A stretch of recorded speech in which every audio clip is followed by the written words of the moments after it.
Spoštovane gledalke, cenjeni gledalci, lepo pozdravljeni. 13.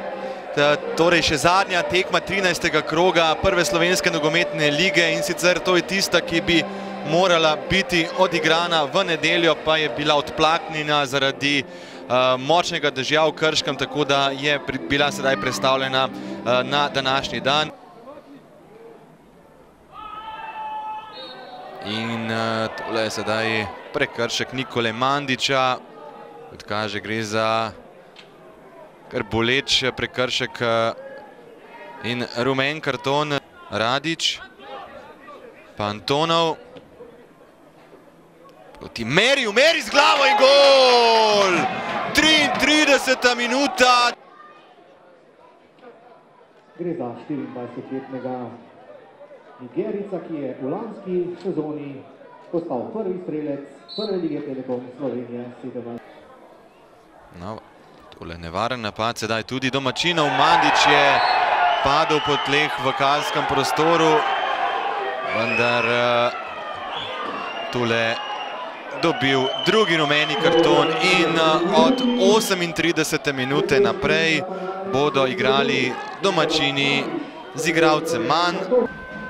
Pušaver proti Meriju. Tole odlično Meri, še vedno Meri.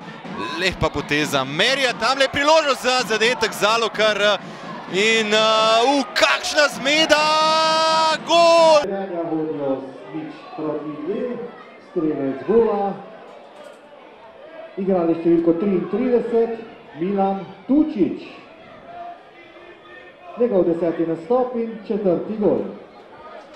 Torej, Milan Tučić, Rudar Velenje, številko 33, v 43. minuti, strelec gola.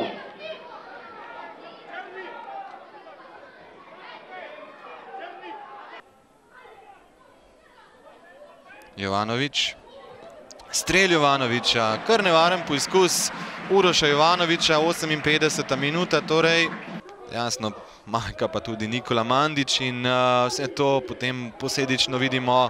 Tole je priložnost za Merija, Meri in takole Rudar sedaj vodi že s 3-0.